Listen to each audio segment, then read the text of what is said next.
Okay, and welcome back. It's always a pleasure to step out of the maelstrom and take a position next to this wonderful woman and her brilliant mind and take a look at the morass below us all, the morass known as the former economy of the Western world and most specifically these formerly United States. She is, of course, Catherine Austin Fitts, a not frequent enough guest on this program, very busy, and as usual able to discern and bring to us a view and an image of a situation that for many is utterly imponderable. How are you? I'm great. And, you know, one of the reasons I love doing your show is I hit those points, Jeff, where I say, you know, what in the world is going on? I just need to talk to Jeff Rense. Oh, come on. So you say I know what's going on, but I think you're the master. So no. It's a pleasure. I'm the janitor. Listen. This.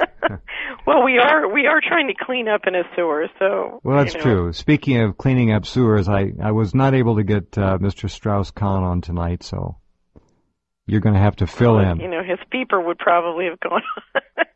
He's moving apartments, apparently. Is he? Did you see the news about Edwards? Yeah, he's used campaign money for his mistress, and then the corruption is beyond limit. It looks like we're taking out contenders everywhere. So we've taken out one of the French contenders. We're taking out one of the Democrat contenders. Right. Big losses. Big losses, both of them. I hardly sleep at night now. They're talking about this woman in Europe becoming the new IMF chief. I don't think so. I don't read that one. I think they're going to pull another insider like Wolfowitz or somebody and stick. I think she is an insider. She was, she practiced for many years and became for 4 or 5 years the chair of Baker McKenzie. She's qualified, but I don't know if the politics will permit it. I don't know. Maybe she's not deranged enough. It depends. If the Europeans back her and the Americans back her, she's got the. Well, that would do it. I agree. Yeah, that would do it. So, to a certain extent, the Americans are getting an American lawyer, a major partner in an American law firm, global firm, and the Europeans can say they have a European. It would be a good trade out. I don't know. The whole thing is nuts. When you were back in your youth and service to this country, could you have honestly, Catherine, have imagined the rate at which the garbage, trash, and catastrophes are flying, and the fraud and the lies and the criminality and the gangsterism? I mean, look at this. Go ahead. Well, I'll tell you, I came out of the Bush administration. One of the reasons I started Hamilton Securities Group and was doing the things that I was doing in the 90s that sort of, gave great offense to the powers that be was literally, Jeff, I came out of the Bush administration. I said, "Oh my Lord, the Fourth Reich is here. Yeah. They're gonna kill us all." And I considered it an emergency that I do something. And so the whole point of starting Hamilton Securities was to take the new technology and figure out how entrepreneurs could kickstart productivity in the economy. My whole shtick was if we don't radically increase the wealth creation bottom up in communities and households, we're going to be in real trouble, because we knew then, it was the beginning of the 90s, that all the jobs are going to be moved into the emerging markets, and it was all known. And so the question was, how do you make sure that the resources that are needed to support the baby boomers in their retirement and to help the middle class kind of jump the curve on this process? And I thought it was this huge emergency, and went to work, came up with a plan that I thought really worked, and I think it would have really worked, and I think it would still really work if we could do it. And what I underestimated two things. One was the extent to which this, what I call the breakaway civilization, had really gotten a hold of the thing, and the extent to which their invisible weaponry literally was creating a situation where a relatively small group of people could hold nation states around the world hostage, right? Which is, to a certain extent, what I think we're seeing. Oh, yes. And so, we really have a group of people with very powerful weaponry that, the frightening thing, and this is because I know one of the things we want to touch on is Fukushima. We now have engineers, wonderful engineers in 450 nuclear plants around the world fighting disaster recovery plans, not understanding the weaponry that they're up against because they don't even know it exists. It's true. And that's that's why the first step is transparency. We need to have an honest conversation about what's really going on. We have to force it. These people have been lying in the most grotesque fashion since day one. We find out now the IAEA knew about the meltdowns at least a month and a half ago and lied about that. The lie of omission. They didn't tell us. Well, I think one of the reasons you're seeing, we're starting to watch, and some people call it a double dip, but really a deflationary spiral. And despite all the printing and the liberal monetary policy, we don't begin to see the expansion of the money supply you would expect. And it's because so many people, I think, are watching this and saying,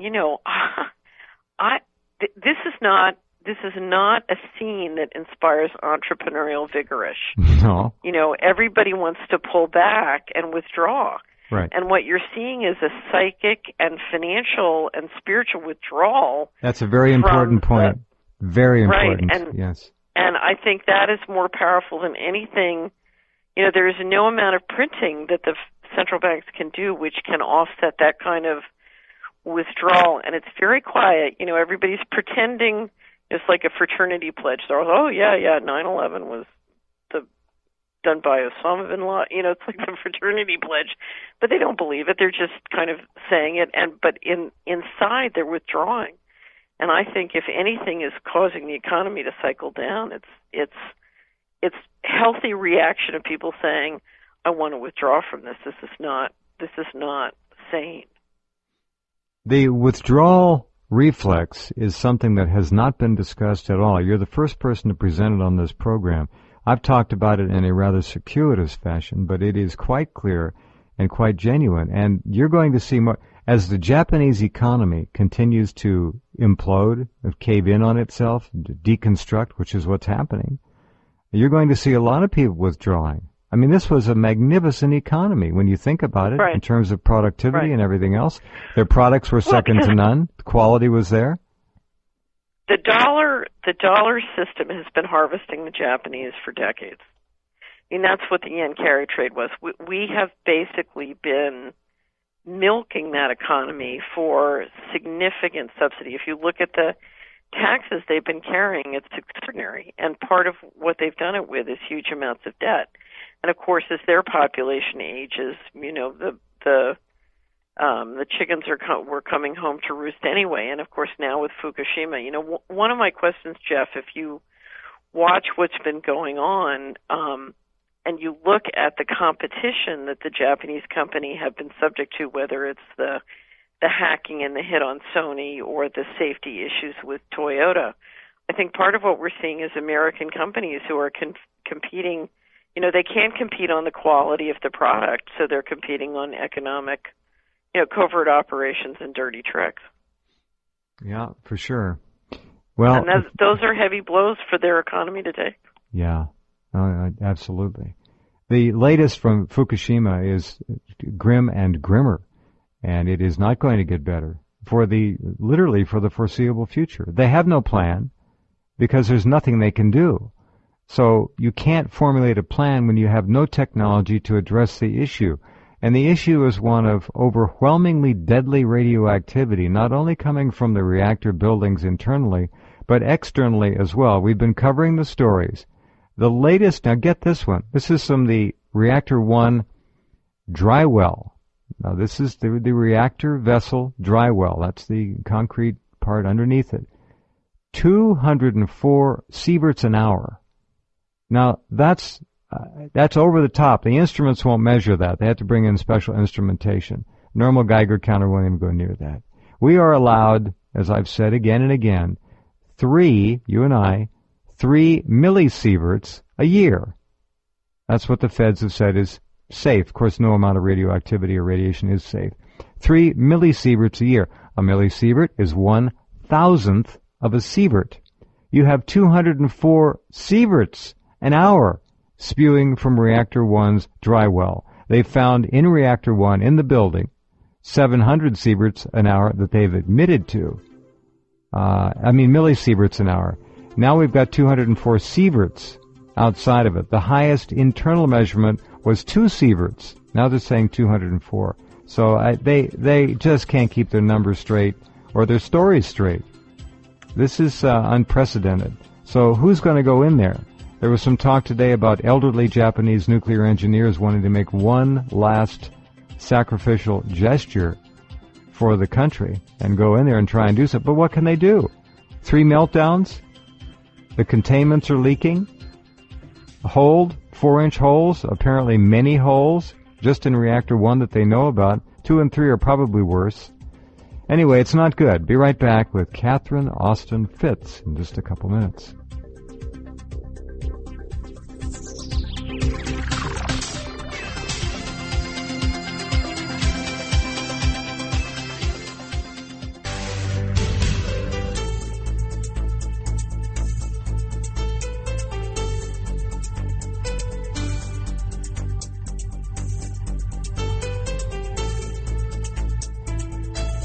I just am amazed. 204 sieverts an hour. That's just preposterous. No one's going in there, and probably at that rate they wouldn't even be able to walk out. They just fall over. One of the things, for many, many months now, I'm a day-to-day, Jeff, I'm an investment advisor, and I've been extremely concerned about what Fukushima might mean to the global economy and the markets, and simply, retirement assets. Absolutely. If you look at what the impact could be to the pension funds and all the retirement savings of the baby boomers worldwide, it could be quite dramatic. And it's remarkable to think about what one nuclear plant gone wrong can do to all the equity valuation in the world and all the insurance positions in the world. I mean, literally, one little nuclear plant, in theory, could bankrupt the whole planet. And we're looking at that potential right now, ultimately. We don't know what's going to happen. Chernobyl, of course, 1 reactor, I think 750 megawatts. We have 3 meltdowns here. The smallest reactor 1 with 450 megawatts, 2 and 3, 750. You've got 3 Chernobyls, but you've got no way to entomb this, nothing. The melted cores are like molten globs of death sitting at the bottom of the reactor vessel and have penetrated through both the reactor vessel at the core level on the bottom and the containment, which supposedly, according to the NRA, can't leak. Arnie Gunderson just destroyed that myth the other day. So you have incredible amounts of radioactivity, nowhere to go, no one can pick it up, no one can move it, no one can transport it. It can't be touched. There's nothing that can be done about it. And then what are you going to do with the hundreds, if not thousands of tons of debris around the plant, which are also deadly radioactive? So what does this mean to the water? What does this mean to the Pacific Ocean? The potential is catastrophe. We don't know. Nothing like this, again, has ever occurred before. We're speculating. People talk about dilution being the solution. To me, it's more like delusion being the solution, because this stuff is death. The currents moving across and around the Pacific in a circular fashion will bring that right literally off the main island there where Fukushima is located, due east, right toward the west coast of the United States. The black current comes up from the south off the east coast of Japan. Another current, the Oyashi, comes down from the Korean Peninsula. They meet together, they turn east and head toward the promised land of the west coast. Before they get to the west coast, they split. Half of it approximately goes up into the Gulf of Alaska and goes round and round like a toilet bowl that has nowhere to empty. And it sits there. The other half goes down the coast of California, well, off hundreds of miles, meets up with another current, then makes a return trip across the Pacific. So we don't know. When the EPA and the FDA, Catherine, said we're not going to test as much as one fish in the Gulf of Alaska because it's not necessary, that told me, and I'm sure you, about all you need to know. The potential is obvious. They claim 1 to 2 years before it gets here. I say BS. It took 6 days to get here in the form of water vapor. So ocean currents move relatively quickly. We've had 2 months now. Right. I submit it's already in the Gulf of Alaska and identifiable in fish, if only they would look, but they're not going to.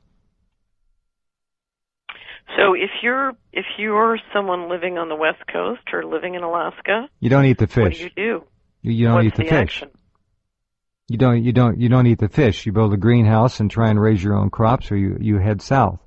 The fishing industry could be wiped out. The dairy industry could be wiped out. They're no longer testing dairy. You know they found cesium-134 in Vermont dairy and in San Luis Obispo, California, and in Washington State in 2 dairies there. They found iodine-131, which is not the big deal. 134 cesium is, but there were only 3 admitted tests, and all 3 came back positive. We know they've been testing more than that. They've now announced they're not going to do anything more than regular testing because there's nothing wrong and no worries and nothing to be tested for. Meanwhile, the Europeans, at the end of the chain of radioactive spewing from Japan, have announced, and this was 6 weeks ago now, that pregnant and nursing moms and children should not eat any more green leafy vegetables. This is true. Or any dairy products, milk and cheese especially. Now, these are the Europeans. Now, our EPA, USDA, nothing. They won't even test the rainwater. They won't test anything. They're protecting the dairy industry, the beef industry, big agriculture, and the fish industry. Not to compound anything, but all of our dairy and all of our vegetables and fruits have been struggling under the spraying of chemtrails. You bet. So what we're talking about is something that's compounding. And if you just understand what chemtrails is doing to the food chain, I would the say aluminum we're and the barium. We're past the point. Yes, I say we're past because you don't get that stuff out. Right. Aluminum, you don't get one of the greatest moments. I do a report called the Solari Report. Mm-hmm. And one of the greatest moments this year of the Solari Report, we had Dr. Gwen Scott on to talk about the actions you can take to protect yourself against chemtrails. And she started off and she said, number 1, there was 10 actions you can take. She said, number 1 is appreciate the miracle. Because if you look at what's in the air and in the food and in the water for the last 20 years, we should already all be dead. How funny. It's totally illogical. Yeah. It makes no sense that we're all walking around alive. There's probably some truth to that, folks. I think there's a great deal of truth to that. And actually, I do believe in the miracle.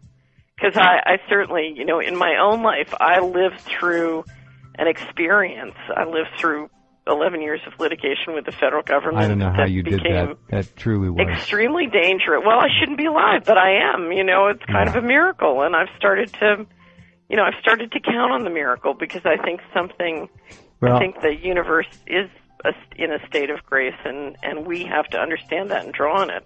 I'll support you all the way. I will. I'll be right behind you. Let's talk about what that means about money when we come back next. Very good. Okay, we shall. Catherine Austin Fitz is our guest, and glad you're along tonight. Stay with us.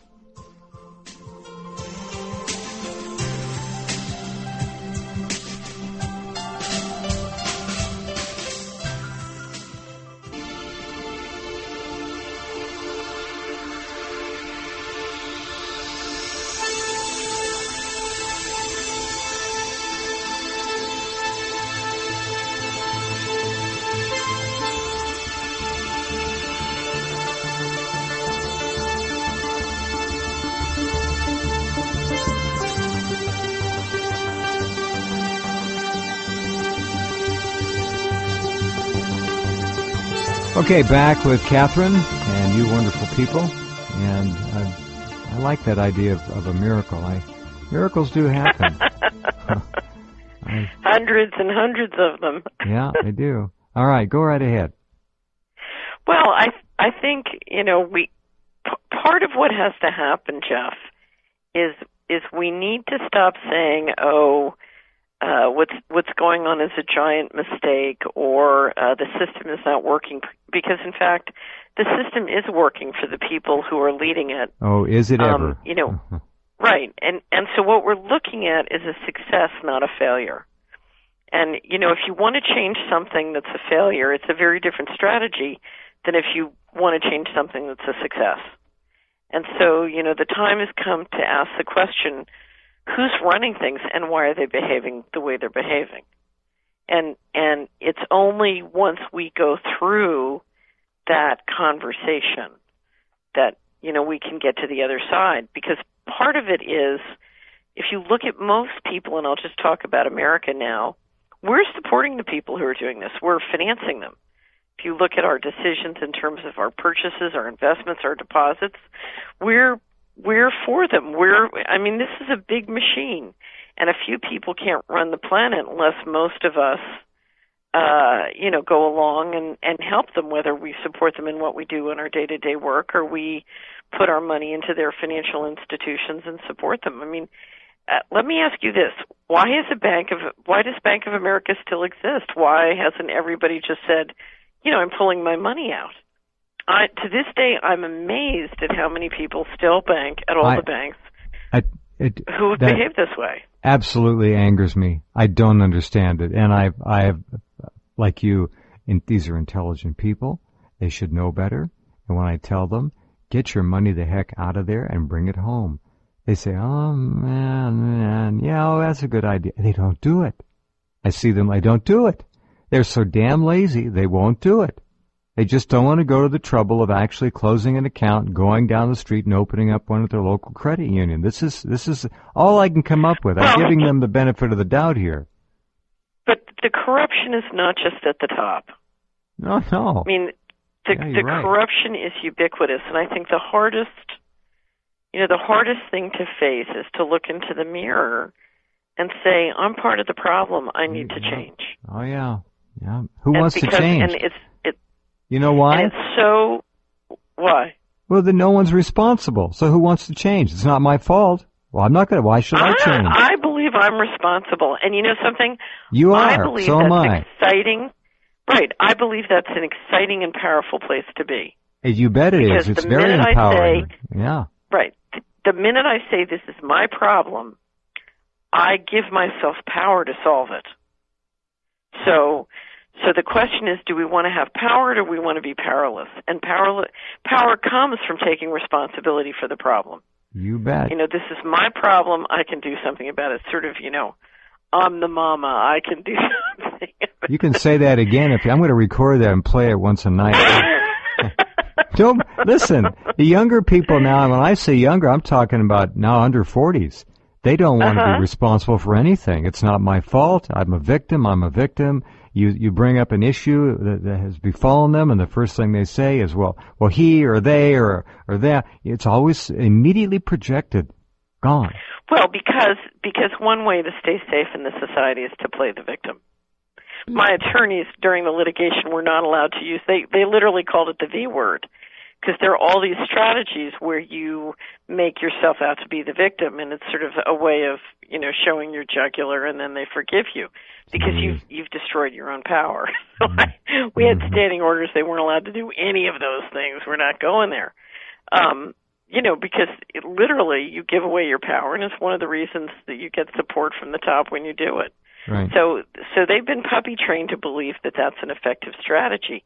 And it is an effective strategy for avoiding certain kinds of conflict, but not for building the personal power you need to accomplish anything in life. Whatever your individual goal is, to get that turbocharged, you're going to need personal power.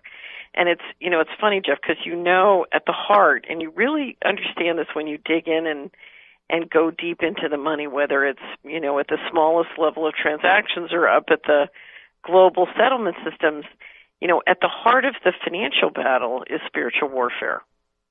And ultimately, every one of us has to decide which side are we on, because that speaks to where you're going to get your power. And, if you're on one side, the power of the other side is not accessible to you. Because I remember during the litigation when I was dealing with very, very physically dangerous situations, again and again I was saved by these miracles. And, people would say, well, aren't you worried about offending the Department of Justice? I said, no, I'm worried about offending the big guy because, I have protection. I can't afford to lose it. Right. So we're all being forced to decide.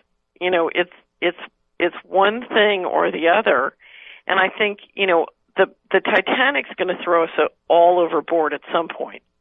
and a lot of people are just doing everything they can to sort of, shift up the food chain so that they don't get thrown overboard in the next couple of years. But the reality is, if you look at the economy, we have what's called a negative return on investment system, which means that, imagine a mutual fund that goes down every year by $10, and every year we try and put in 5 more to keep it up.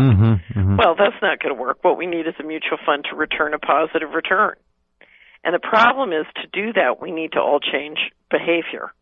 And the reality is, for the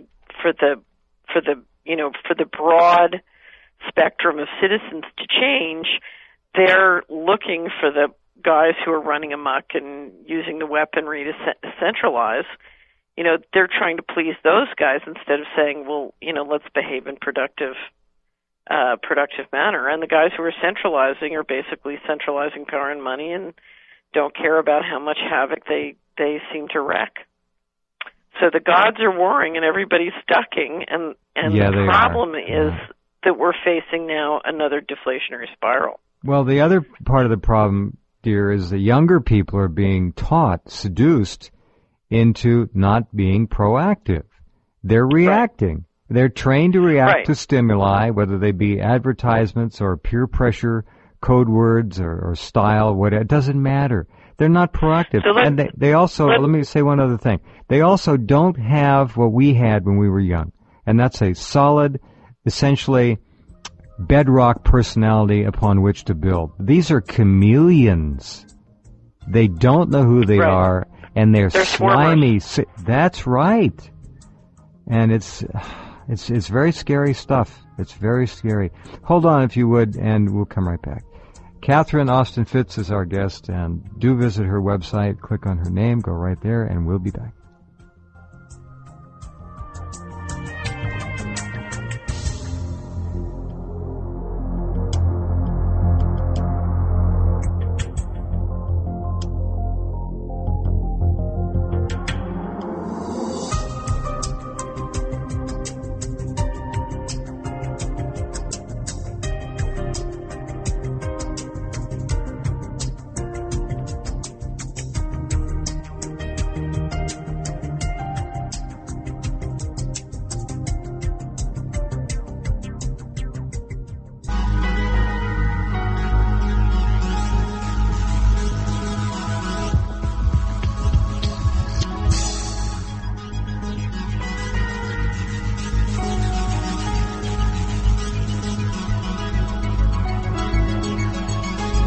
Okay, and we're back. The idea of younger people and their parents, and maybe even, who knows, grandparents, people are having kids younger all the time. Without this bedrock personality that we all had, you were Catherine, I was Jeff, and many of you listening understand exactly what I'm talking about. If you have young people in your families now, extended or close, you'll know these people are so sleazy. That's what it is. They're just personality sleaze. They're not put together well, and what they've assembled themselves with are pieces from the pop celebrity culture that they think are desirable. So what is that? Well, but I've been dealing with a lot of pretty wonderful kids. Maybe there are good ones out there. Now, everybody knows that I'm generalizing, okay? I'm talking about the average government school kid who doesn't have a clue, who's going to graduate in a semi-illiterate or flat-out illiterate fashion. But there are wonderful kids, and they're the ones that we have to hope will get it and not give up. In England,